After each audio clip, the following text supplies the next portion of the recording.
নমস্কার বন্ধুরা, মাই লাইফস্টাইলে আপনাদেরকে স্বাগত। আশা করি আপনারা সকলে ভালো আছেন।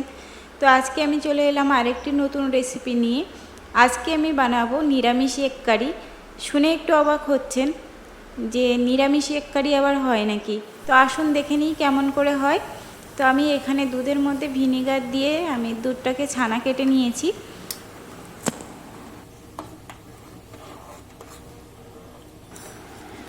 ছানা কাটা হয়ে গেছে। আমি এবার একটা সুতির রুমাল নিয়েছি, ছানা থেকে জলটা ছেঁকে নেব। তো ছানা থেকে জলটা ছেঁকে নেওয়ার পরে আপনাদের সাথে দেখা হচ্ছে।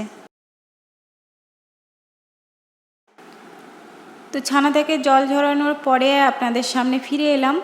দেখুন আমি ছানাটাকে নিয়ে নিয়েছি।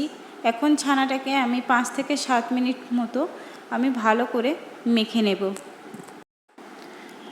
তো বন্ধুরা 5-7 মিনিট ধরে আমি ছানাটা মেখে নিয়েছি।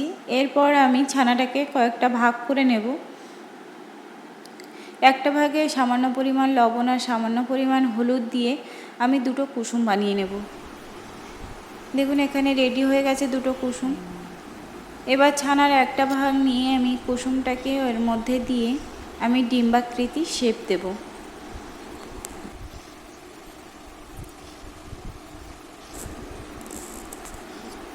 তো দেখুন এখানে দুটো ডিম আমি রেডি করে ফেলেছি। এবার চলে যাব রান্নার দিকে। কড়াই গরম হয়ে গেছে, আমি এর মধ্যে দিয়ে দিলাম সাদা তেল আর সামান্য পরিমাণ ঘি। তো আমি ডিম দুটো ভেজে নেব।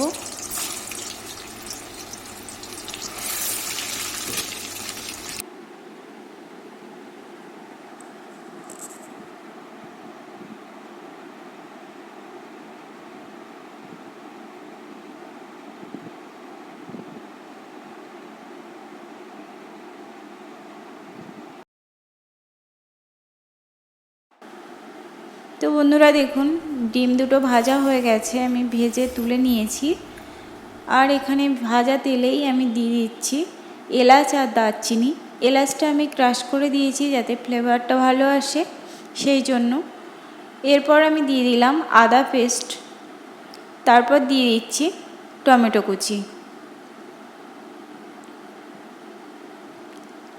টমেটো কুচি দেওয়ার পরে আমি কিছুক্ষণ নেড়ে চেড়ে নেব।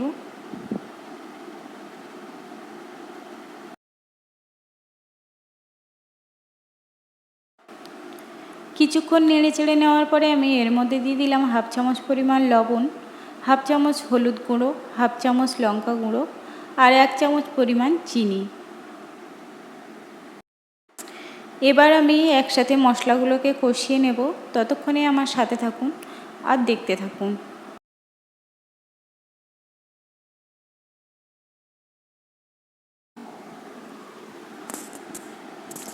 কিছুক্ষণ ধরে কষানোর পরে আমি এর মধ্যে দিয়ে দিলাম পেস্ট করে রাখা জিরে।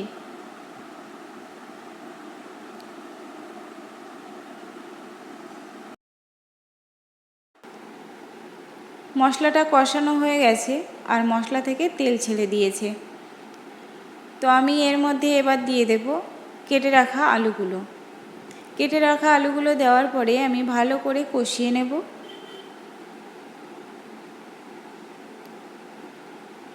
তো দেখুন বন্ধুরা কষানো হয়ে গেছে। আমি এর মধ্যে দিয়ে দিলাম পরিমাণ মতো জল। যেহেতু আলুটা সেদ্ধ হবে আর অল্প গ্রেভি থাকবে, সেই কারণে আমি পরিমাণ মতো জল দিয়েছি। তো দেখুন ঝোলটা ফুটে উঠেছে। আমি এর মধ্যে দিয়ে দিলাম ডিম দুটো।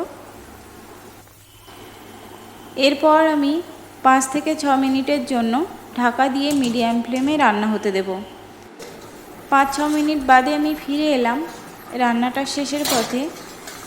আলুটা সেদ্ধ হয়নি বলে আমি আরও 2-3 মিনিট ফুটিয়ে নেব।